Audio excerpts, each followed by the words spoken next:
Muchas gracias a nuestro equipo de adoración, Pastor Tino, a cada uno de los miembros, ya sea aquí atrás o al frente, que están trabajando diligentemente allá en el café, en las escuelas dominicales, en los grupos ahorita donde nuestros jóvenes y niños van a estar. Gracias por su servicio. Damos gracias a Dios por el poder servir a nuestro Señor Jesucristo juntos. Si usted no me conoce, mi nombre es Manrique Salazar. Soy uno de los pastores aquí en Emmanuel y hoy estoy a cargo de la enseñanza. Si nos estás visitando por primera vez, quiero darte la bienvenida personalmente y gracias por este honor. Hemos estado orando para que más y más personas puedan venir y unírsenos a adorar domingo tras domingo juntos como cuerpo local, como iglesia. En esta tarde vamos a continuar la serie sobre nuestro estudio de la de la carta a los Filipenses, la carta de Pablo a los Filipenses. Y vamos a continuar con la serie que es el tema que desarrolla Pablo en toda la carta principal, que es el gozo de vivir en Cristo. Hay ciertos seres humanos, no todos, que por gracia pueden disfrutar, desplegar, practicar el gozo de vivir con Cristo, en esa dimensión, en Cristo. Y producto de ello hemos ido viendo las distintas secciones de la carta.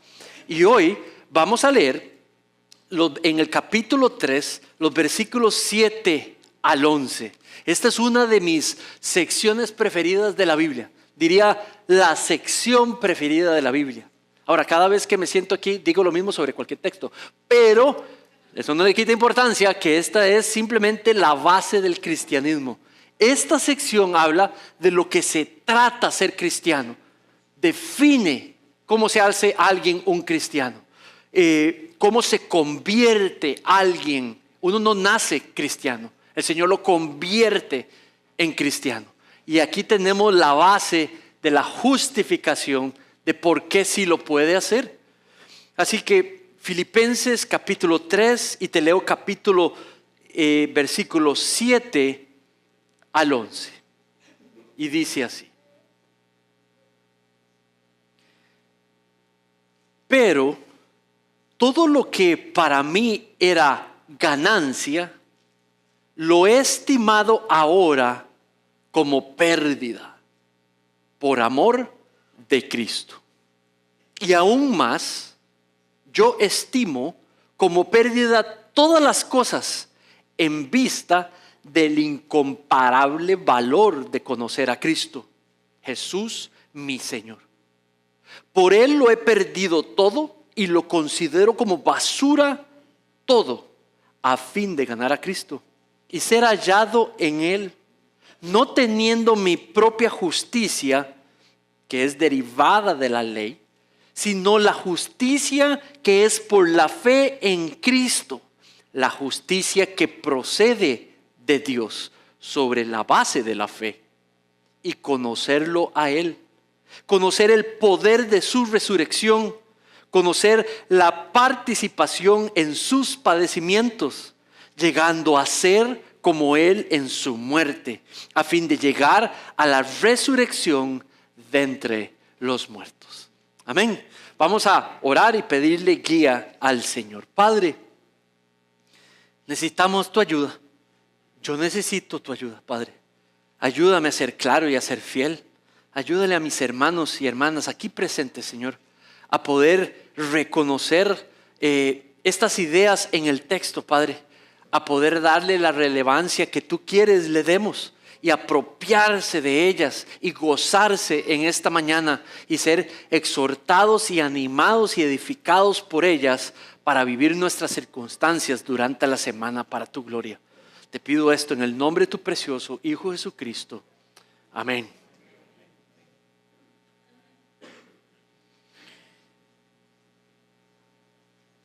Cuando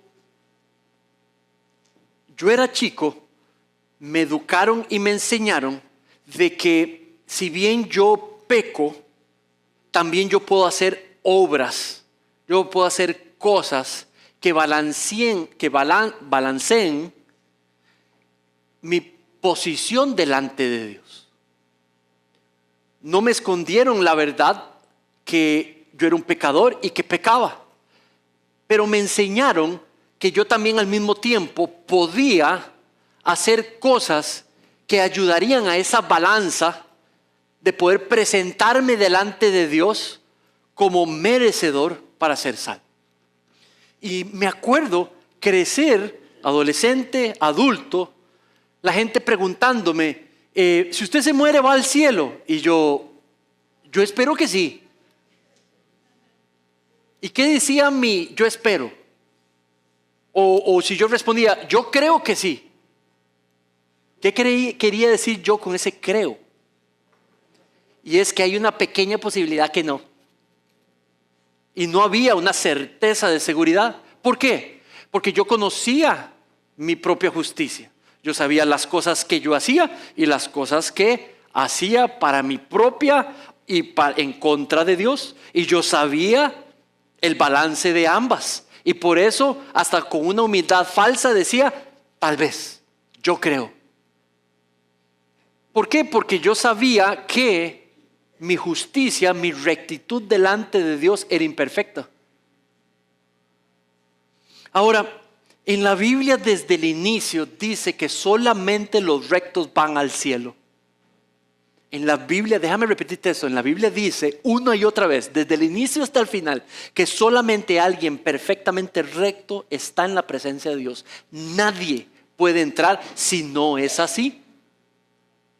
Entonces, lo que me enseñaron a mí desde niño, en la tradición en la que el Señor me trajo a vivir, es de que yo puedo ganar esta justicia, formar esta justicia, esta rectitud que me lo coloca delante de Dios, que tal vez puedo entrar al cielo y puedo entrar en relación con Él.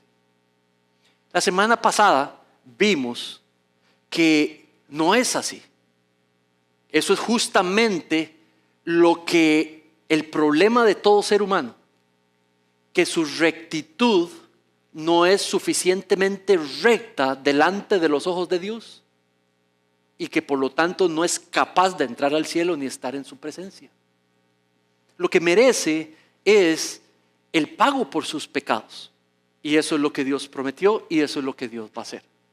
No hay algo que pueda cambiar ningún ser humano sobre su propia situación. El que haya pecado delante de Dios afrontará las consecuencias de sus pecados.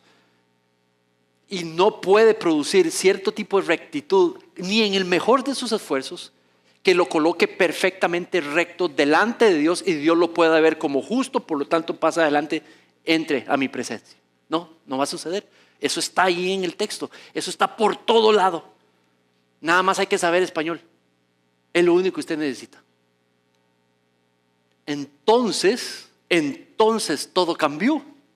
2025 años atrás. Y Dios se había propuesto resolver ese problema humano desde antes de haberlo creado todo. Dice Romanos que ya Él lo sabía y por eso envió al Hijo. Pero antes de enviar al Hijo, creó el mundo, creó el ser humano, cayó el ser humano. Y se cumplió el tiempo donde el Hijo vino y rescató a todos aquellos que pongan su fe en la obra que Él hizo posible en la cruz en nombre de cada persona. Entonces Pablo ahora lo que nos presenta es el tesoro más grande que Él tiene, el tesoro más precioso y preciado que Él tiene y que ha podido recibir. Y se llama el conocer a Cristo. Esto es un tema buenísimo porque esta es la manera, la semana anterior, ¿cómo le llamamos a la sección? Regocijarse en Cristo. Aquí Pablo nos va a mostrar cómo es que Él lo hace, cómo es que se regocija en Cristo. Pablo está encerrado en la cárcel, condenado, posiblemente lo van a matar, lo terminan matando y le cortan la cabeza. Está encadenado, lo ha perdido todo, no tiene nada. En medio de su sufrimiento, decide darnos una muestra de lo que significa regocijarse en Cristo. En medio del sufrir, busca razones para poder darle gracias a Dios. Razones o evidencias de la presencia y soberana presencia de Dios o de la soberana realidad regalada por Dios, por la cual Él pueda dar agradecimiento y dar gloria a Dios. Y eso se llama el incomparable valor de conocer a Cristo.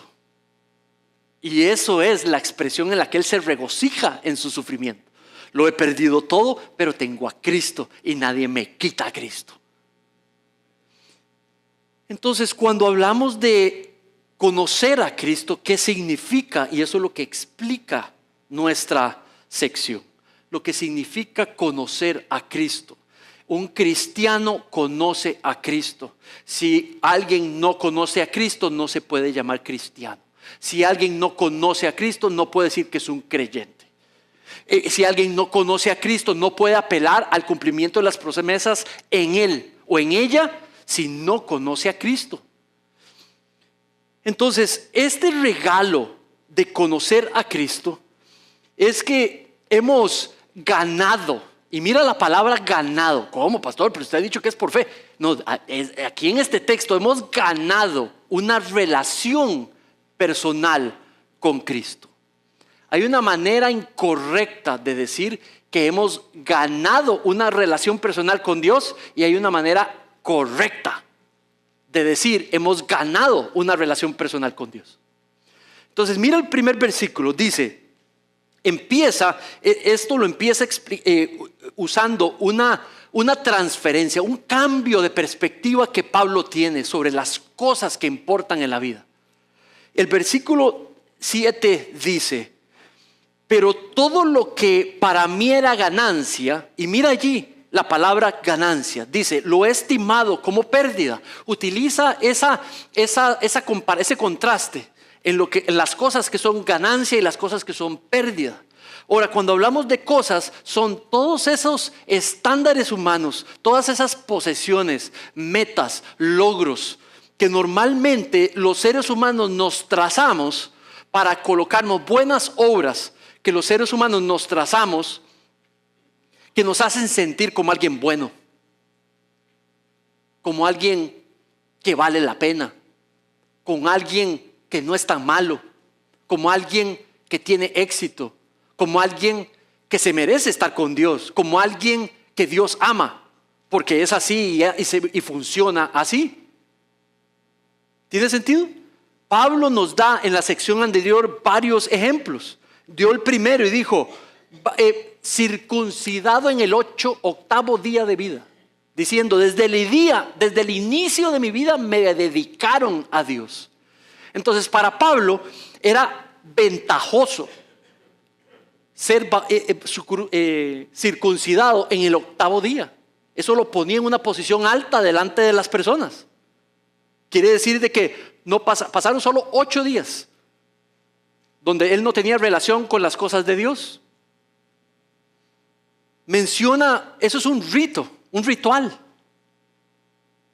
Saben, yo cuando era niño, cuando era infante, recién nacido, me bautizaron.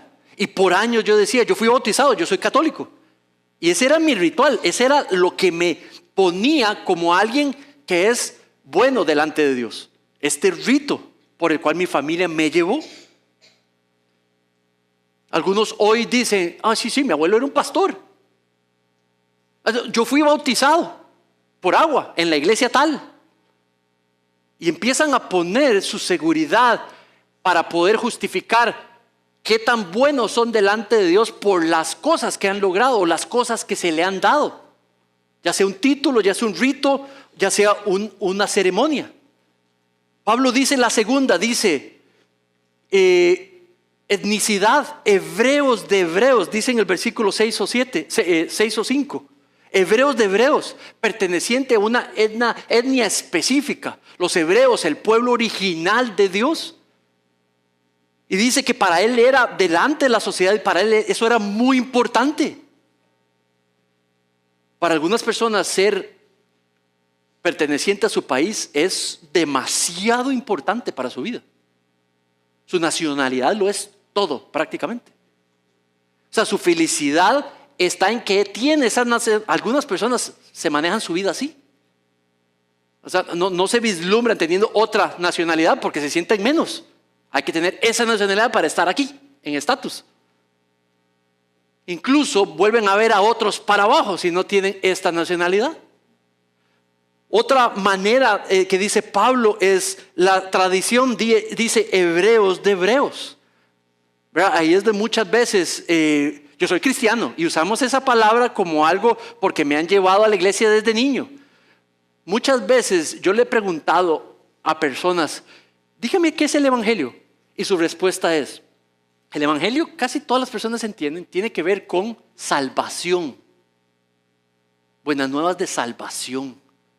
Está ante los cánticos de Navidad más pequeños y simples. Y la persona me responde, yo de la iglesia, me llevaron yo nací en la iglesia, yo he vivido toda mi vida en la iglesia. Como si eso contara. Hábleme, compártame sobre el evangelio. No, yo fui bautizado cuando tenía 12 años.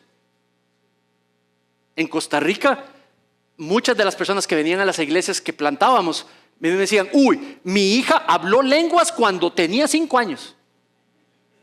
3 personas me dijeron eso, cuando yo les preguntaba sobre el evangelio.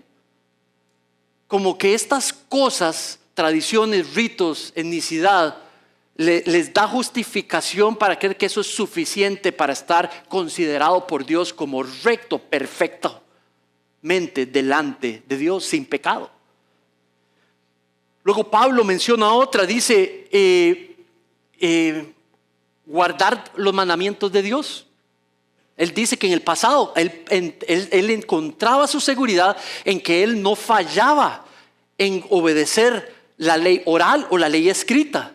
La ley escrita era el Antiguo Testamento. La ley oral es que los fariseos empezaron a generar nuevos mandamientos sobre mandamientos y generaron cientos de mandamientos, y eso se llamaba la ley oral y era la que enseñaba el fariseísmo. Entonces él dice, sin mancha tanto en la oral como en la escrita. Y ahí encontraba él que su obediencia lo colocaba como bueno delante de Dios. Yo soy bueno, soy una buena persona. No soy tan malo. Y por último, habla de que, el celo que él tenía. El celo para criticar a aquellos que no son cristianos, a los que no siguen, el celo que tenía por no ser israelita, perseguía a la iglesia. El problema es que esa palabra, cuando Pablo dice el incomparable valor de conocer a Cristo, está hablando de un conocimiento, pero es un conocimiento relacional que se adquiere por medio de una relación con Cristo. Es ese tipo de conocimiento que se adquiere cuando usted conoce a la persona, conoce lo que cree, conoce lo que dice, conoce lo que demanda, conoce cómo vive. Y entonces eso, a través de la experiencia personal, usted puede decir, yo la conozco. Ese es el tipo de conocimiento del que está hablando. De uno que se ha experimentado en persona. ¿Saben? Cuando yo me casé con Rebeca, hoy mi esposa, cuando estábamos saliendo y hacia el compromiso, me acuerdo llegar y decir y presentársela a mis padres en Costa Rica, y yo les decía, la conozco. Y no era mentira, algo conocía de Rebeca, si no, no me hubiera casado con ella. Ahora tenemos 17 años de estar juntos. Ahora la conozco. Entonces, por ejemplo, ¿cuál es mi punto? Un te amo de Rebeca antes de casarnos, un te amo de Rebeca después de 17 años. Ahora ya conozco lo que significa un te amo de parte de ella. Ella ha visto mi pecado, lo ha recibido una y otra vez. Ella aún así me dice, te amo. Ella me ha visto enfermo, muy enfermo. De la familia fue el primero que caí con COVID. porque era el que visitaba hospitales y visitaba enfermos en la iglesia. Y fue el primero de mi familia que caía enfermo. Y ahí estaba Rebeca, poniendo en práctica el te amo, protegiendo a los chicos y atendiéndome a mí. ¿Saben? A mí me dan migrañas, y cuando me dan migrañas, yo se los he contado, ¿verdad? Es desastre. Esto no es un dolor de cabeza, ¿verdad? Yo me descompongo, me vomito, me pierdo la vista, no puedo, se me duerme la mitad del cuerpo, no puedo hablar, no puedo pensar, entro en un miedo, ¿verdad? Es espantoso. Entonces, estando ahí en el suelo, en el baño, bañado de vómito, yo sé lo que significa, Rebeca, venir y limpiarme y agarrarme la cabeza para que vomite y pueda terminar de vomitar. Yo he experimentado lo que quiere decir un amor en una relación. Ese tipo de conocimiento es el que se refiere Pablo en cuanto a Cristo. Es uno experimental, es uno que se ha experimentado. Cuando Cristo dice te amo, cuando Cristo dice te amo, refiriéndose a que perdió su vida por nosotros. Al decir Cristo, yo he pagado un precio y te he comprado con ese precio, se confía en la persona porque se conoce y se vive como alguien que vive para Cristo. Porque ha experimentado, ha conocido lo que Cristo ha revelado en la Biblia, lo que Él dijo sobre Él mismo y sobre nosotros y nuestra relación. El que conoce a Cristo le cree a Cristo, no le cree una palabra, Él se las cree todas y las practica con todo su ser.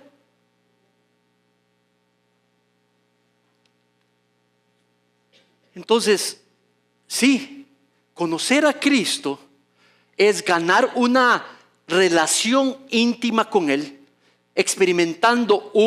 teniendo la experiencia de tener el conocimiento de quién Él es y lo que Él ha hecho por nosotros y caminar en una relación con Él, en una intimidad con Él, que se nutre diariamente, que se celebra como cuerpo una vez a la semana, que mueve al ser no solamente a creer en lo que uno lee, en la palabra de Dios, en las Escrituras, colocándolo como autoridad, pero vive para los propósitos de Cristo, para los propósitos de Dios. Es la fe que mueve. Conocer a Cristo entrega la fe que se necesita para vivir para la gloria de Dios.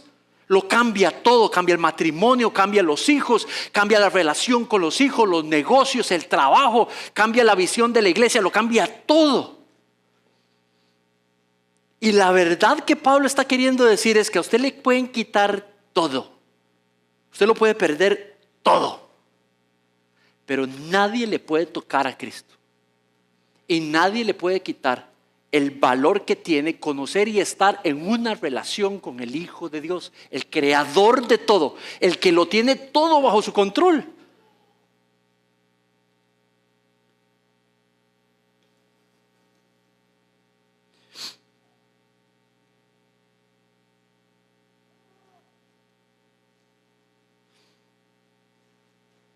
Entonces Pablo, sabiendo el incomparable valor de tener a Cristo en su vida y conocerle y tenerle en una relación íntima como su Señor, lo llama mi Señor.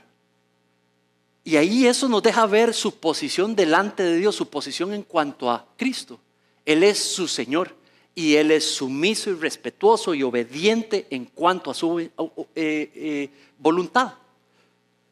Versículo 8 dice: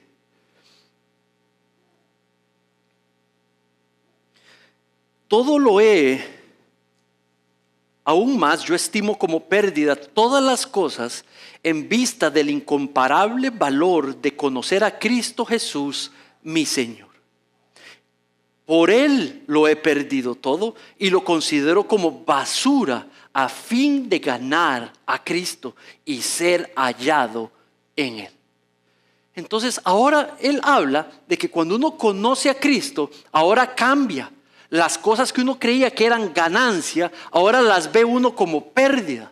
No está diciendo que esas cosas son malas. Las cosas que normalmente los seres humanos ponemos como un estándar de ser una persona digna de ser colocada delante de Dios como alguien buena, justificable delante de Dios, para recibir las bondades y bendiciones de Dios. Ya esos estándares, él sabe que no lo califican a nadie, lo pueden poner en una posición recta delante de Dios. Por más buenito que usted crea que sea, por más bueno que usted cree que está viviendo su vida. Esa justicia, esa rectitud es incompleta, no aceptable. Entonces, ¿qué es lo que pasa? Todo ser humano necesita una rectitud de alguien más, porque la propia no le alcanza. La rectitud que nosotros mismos podemos producir no alcanza, no es suficiente. Entonces uno necesita la rectitud de alguien más. Y ahí es donde él dice, mira lo que dice el 8 y el 9. Así es como se vuelve un cristiano. Y eso es lo que celebra un cristiano más. Y dice, aún más yo estimo como pérdida. No, perdón, más bien el 7.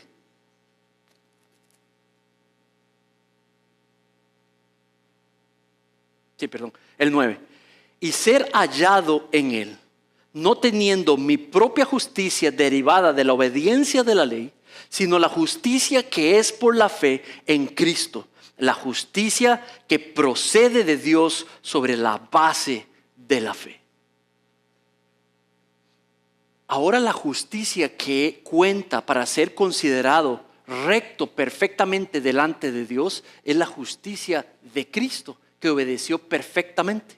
Su justicia es colocada sobre nosotros y nosotros, nuestro pecado, es castigado sobre él. Fue un precioso intercambio.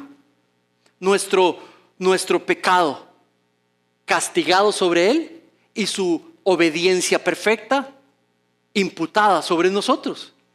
Y eso sucede cuando creemos que lo que hizo en la cruz lo hizo por el perdón de nuestros pecados. Entonces ahora yacemos delante de Dios como alguien que siempre ha obedecido, como alguien que siempre ha obedecido perfectamente. Mira la diferencia. Esa es la única justicia que lleva al cielo. Es la única rectitud que lleva a la presencia eterna de Dios. La que lo coloca a uno como un hijo o una hija de Dios. Una rectitud que se haya practicado siempre perfectamente. Y esa solamente la practicó Cristo. Y esa se recibe, se gana por lo que Él hizo en la cruz, no por mis propios méritos, no por mis propias obras. Y coloca a la persona por medio de la fe delante de Dios como alguien justificado por la obra de Jesús, no por sus propios medios. Entonces, ¿saben? Pablo necesita descartar estas cosas del pasado donde él ponía el valor para hacerse como alguien con ventaja delante de Dios. Y le llama, las he visto por basura. ¿Cómo se llama? ¿Cómo le dice usted cuando usted viene a una cena? Lo invitan a una cena de esas así riquísimas, con un manjar en la mesa. Y después quedan los ¿qué? Las migajas, ¿verdad? Las sobras, ¿verdad? Quedan, digamos, se caen cosas del plato, todo el mundo se come todo, ¿verdad? Y quedan las sobras. Yo quiero que compares el manjar, digamos, la comida en sí versus las sobras, las migajas. ¿Qué tiene más valor? Pues la comida, ¿verdad? El manjar en comparación con las sobras. ¿Qué se hace con las sobras al final de cuando limpian? Las tiran, las botan. Es algo que no tiene valor. Así ve Dios la justicia que nosotros queremos generar, la rectitud de la que nosotros queremos jactarnos de. La única justicia que ve Dios es la que Él regala. Dice el versículo, dice, la justicia, ser hallado en Él, no teniendo mi propia justicia derivada de la ley, sino la que es por la fe en Cristo Jesús, la que procede de Dios, basada bajo la base de la fe, lo cual me lleva a conocerlo a Él. Quiere decir, mis hermanos y mis hermanas, que el gran regalo de conocerle nos trae el conocimiento de que fue regalo de Dios recibir esa rectitud perfecta de Cristo, obediencia perfecta a la voluntad de Dios, que me coloca delante de Dios como alguien justo que siempre ha obedecido y que lo hizo de manera perfecta, cosa que yo sé no lo merezco porque no lo hago. Entonces me permite vivir la vida no bajo la carga de que si peco voy para el infierno, sino que aunque vivo para la gloria de Dios y cuando peco es una obra del Espíritu, producir nuevos frutos en obediencia a Dios, pero cuando peco, Dios no ve mi pecado, ve la justicia, la rectitud de Cristo que ahora está puesta sobre mí. La justicia de Cristo que Él ganó para mí. ¿Tiene sentido? Y por eso una persona puede decir, cristiana, creyente, que está ya se justificada delante de Dios. Entonces, ¿qué sucede? Que esto lo cambia todo. Déjame decirles 5 aplicaciones porque estas 2 lo cambian todo. Cambian nuestra manera de asignarle valor a las cosas y a las personas. A las cosas. Estudiar es importante, pero no es lo más importante. No es lo que le trae a los ojos de Dios el valor a las personas. Ser honesto y tener un buen trabajo y producir para proveer para la familia es algo bueno, es importante, pero no es lo más importante. Estar casado o tener hijos o tener familia, precioso, es importante, pero no es tan importante. No es lo que le da valor a una persona, no delante de Dios. Ser obediente es importante, pero no es lo más importante, porque no puedes obedecer perfectamente. No puedes jactarte de una obediencia a Dios que solo viene por gracia. Y en la posición delante de Dios ha venido gracias a ese regalo de la cruz. La que importa es la obediencia perfecta de Dios, lo cual dispone al ser para que viva en obediencia al Señor por medio de la obra del Espíritu Santo en nuestro corazón. Eso quiere decir que cómo otorgamos valor a las personas, no por lo que son, no por lo que tienen. ¿Qué son? Pecadores todos. No por lo que hacen o no por lo que no hacen. El valor delante de Dios es si conocen a Cristo.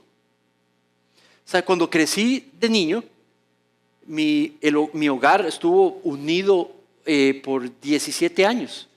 Cuando tuve 17 años, mis papás se separaron y se divorciaron. Hubo cosas horribles que pasaron en su matrimonio y terminó en divorcio.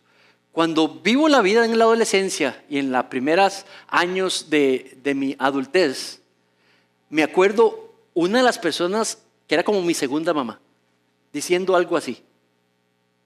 Ella no se refería a mí, se refería a otros chicos. Pero no sé si ella se dio cuenta que yo tenía la realidad de esos chicos. Y dijo, mi amor, busque una chiquita que eso sí, no venga de padres divorciados. Busque una chiquita que donde el hogar es bien formado, bien unido, donde no tiene ningún problema. Esa es la chiquita que vale la pena. Yo la volví a ver y yo como, ¿y yo? El valor de una persona lo asigna a Dios. El valor de una persona lo asigna a Dios. Y esa asignación tiene que ver con conocer a Cristo. Si yo vengo de un hogar bastante, ¿cómo se dice? Disfuncional. No sé ni qué significa esa palabra, pero me la han explicado, me la han tratado de explicar un montón de veces, ¿verdad? Los que me la tratan de explicar a veces dicen, pero no es tan disfuncional, ¿verdad? Bueno, es disfuncional. Eso entiendo, tiene importancia, pero no es lo más importante. Y no es lo que asigna valor a una persona. Yo en 21 años antes de Cristo pequé gravemente contra Dios. Usted tal vez no hice las otras cosas que otras personas han hecho, pero eso no me pone en mayor o menor valor que otros. Solo por la gracia de Dios no terminé como muchas de otras personas han terminado, porque por alguna razón Dios decidió no dejarme entrar en ciertas cosas. Pero el corazón estaba como cualquier otra persona lo pueda tener, en rebeldía contra Dios. Entonces, el valor no está en los estándares que esperamos de las personas. El valor está en que si conocen a Dios y están delante de Dios, justificados delante de Él. Si poseen la rectitud de Cristo, la justicia de Cristo por medio de la fe. Mi hermano, no asignes, no estigmatices las personas. No les pongas valor de acorde a tus estándares humanos. Asígnales valor de acuerdo al estándar de Dios, que es conocer a Cristo nuestro Señor. Versículo: experimentamos en Cristo, por conocer a Cristo, la obra transformadora de Dios y recibimos fuerza para sufrir por Él. Mira el versículo 10. Dice: y conocerlo a Él. No, perdón, el 9, la segunda parte. Sino la que es por la fe de Cristo, la justicia que procede de Dios. Sobre la base de la fe, sí, era el 10. Conocerlo a Él, el poder de su resurrección. Está hablando de ese poder que trabaja en los seres humanos que han creído en la obra de Cristo y los va moldeando y los va transformando. Primero habilitándolos a cambiar. Esto es por la presencia del Espíritu Santo. Es una obra del Espíritu Santo. Nadie puede tener el Espíritu Santo, producir los frutos o practicar los dones del Espíritu Santo que no haya conocido a Cristo primero. Se conoce a Cristo primero y como resultado termina uno viviendo los frutos de la presencia del Espíritu en nosotros. Y describe que es un poder activo. No es un poder que nadie puede ver, no es un poder activo que la gente puede ver. Rebeca debiera de poder ver el poder activo de la resurrección de Cristo trabajando y transformando a su esposo. Si no lo puede ver, es mi responsabilidad ver qué está pasando, pedir ayuda, involucrar a otros para que Rebeca y otros puedan ver el poder de la resurrección de Cristo que los levantó de los muertos, transformar y cambiar mi ser de manera que puedo vivir de manera más consistente con esa justicia y rectitud que por gracia ahora fue imputada en mí. Las personas en mi trabajo debieran de poder verlo. Las personas en mi familia extendida, mis hijos, debieran de poder verlo. Y la verdad es que a veces no lo ven. Pero porque conozco a Cristo puedo pedirles perdón. Y porque conozco a Cristo puedo reenrumbar. Porque conozco a Cristo me puedo levantar, pedir ayuda y volver a caminar y perseverar. Eso lo puede hacer el que conoce a Cristo. ¿Cómo se conoce a Cristo? Reconoce, confiesa, recibe que murió en la cruz por el perdón de tus pecados para poder regalarte vida eterna. Cree de todo corazón en eso y Él es fiel y te salva y te perdona y viene a morar a tu corazón y empiezas a ver esa obra transformadora para la gloria de Dios. Pero también dice que nos volvemos partícipes de sus sufrimientos, refiriéndose que a poder habilitarnos a estar en el mundo viviendo para la gloria de Dios, avanzando la misión de la iglesia por todo el mundo. Mira lo que dice Mateo 28, versículo 18. Toda autoridad me ha sido, esto es nuestro Señor Jesucristo, toda autoridad me ha sido dado tanto en los cielos como en la tierra. Por ende, vayan y hagan discípulos de todas las naciones, queriendo decir de todos los tipos de gentes, bautizándolos en el nombre del Padre, del Hijo y del Espíritu Santo y enseñándoles a obedecer todo lo que yo a ustedes les he comunicado. Y he aquí que yo voy a estar con ustedes hasta el final del día, hasta el final de la vida, hasta el final de los tiempos. Entonces, ¿qué es lo que pasa? Que Pablo nos está enseñando que cuando uno conoce a Cristo, vive para Cristo, está involucrado con la novia de Cristo, su iglesia, viviendo en la misión que Dios le dio a la iglesia en el mundo. Y que la consecuencia es que vamos a perder cosas y personas por esta fe que nos mueve a seguir a Cristo. No solamente cambia nuestra manera de asignar valor a otros. Pero también se vuelve apropiado perder cosas y perder personas amadas por estar comprometido con avanzar la obra del Evangelio. Te pongo un ejemplo. Tengo más de 20 y pico años de ser creyente en el Evangelio y de andar en una relación personal con Cristo. Y en los primeros 2 años había algo que yo pasaba en depresión mensual, cuando entregaba el sobre con mi ofrenda monetaria, ¿verdad? Yo llegaba y la depositaba y yo era como, no se abrían los deditos.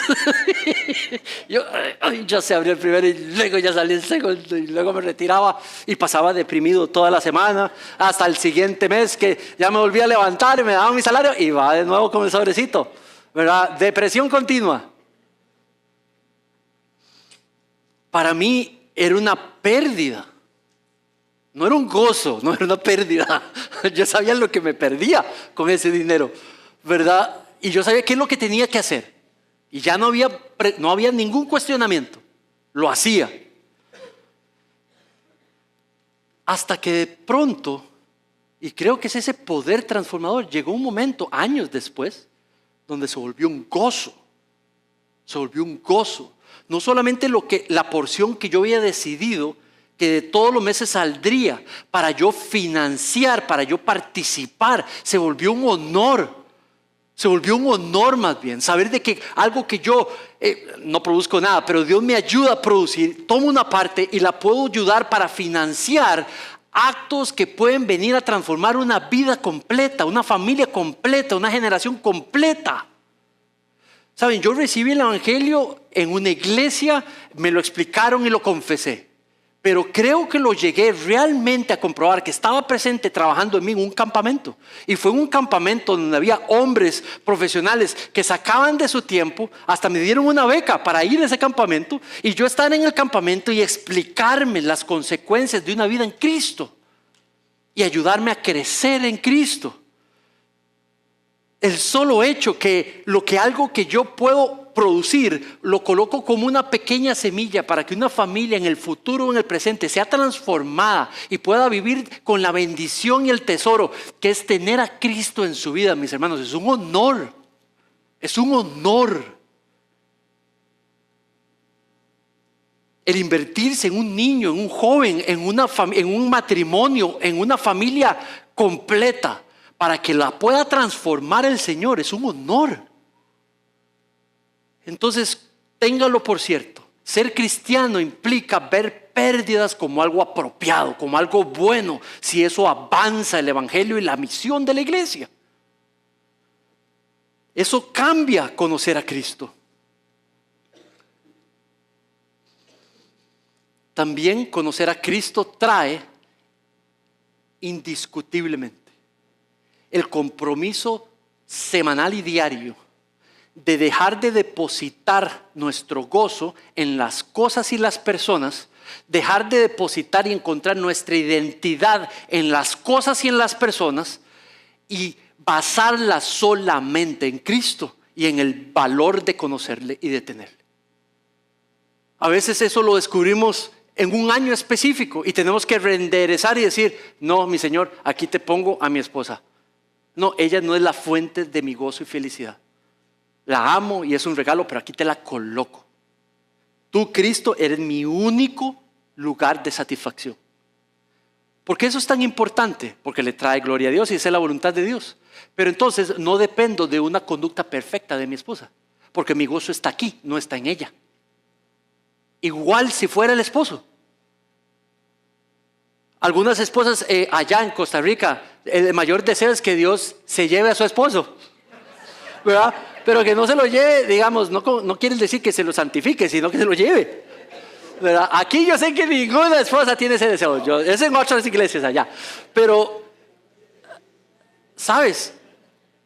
Cuando no encuentras tu gozo en el comportamiento de tu esposo, sino que le entregas el comportamiento de tu esposo a Cristo. Y tú basas tu gozo e identidad solamente, no en tener un esposo perfecto o el que esperabas o el que soñabas, pero ver a Cristo como la fuente de tu gozo, en donde encuentras tu necesidad, en donde es satisfecha tu necesidad. No dependes de la conducta perfecta de tu esposo y puedes regocijarte en Cristo. Amén.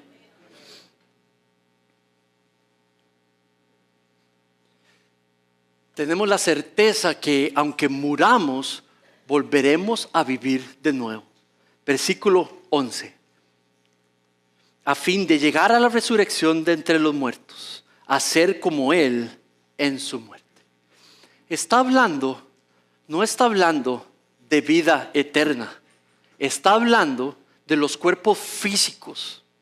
En otros pasajes ha hablado que todo aquel que crea en su nombre tendrá vida eterna. Quiere decir que en esos pasajes está hablando que nuestra vida no termina aquí en la tierra. Nuestra vida, cuando venimos a Cristo y el Señor nos salva y hemos conocido a Cristo, ya tenemos vida eterna, espiritualmente hablando. Una eternidad en la presencia de Dios. Pero físicamente hablando, los cuerpos se decaen y se deterioran por la entrada del pecado en la caída. Pero dice que los cuerpos mira lo que dice el versículo, literalmente, a fin de llegar a la resurrección de entre los muertos, dice que el cuerpo nuestro resucitará. Y eso sucede cuando Cristo regresa. Los cuerpos resucitarán y tendremos un cuerpo glorificado.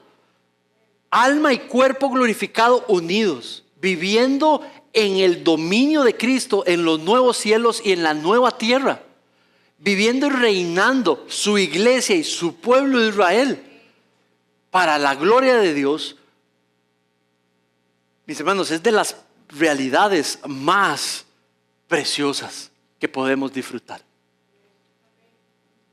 El incomparable honor y valor de conocer a Cristo. Eso es lo que le trae valor a un ser humano delante de la iglesia de Dios. Ahí es donde está tu valor, en si conoces a Cristo o no. Si no conoces a Cristo, búscanos. Si no entiendes lo que Él ha hecho por ti, búscame, por favor. Hoy, el canto decía, hoy, salvación, hoy. Si conoces a Cristo y necesitas ayuda para seguirlo, búscanos. Déjanos acuerparte, seguirte. Busca a tu pastor asignado. Crezcamos juntos para su gloria. Amén. Vamos a orar.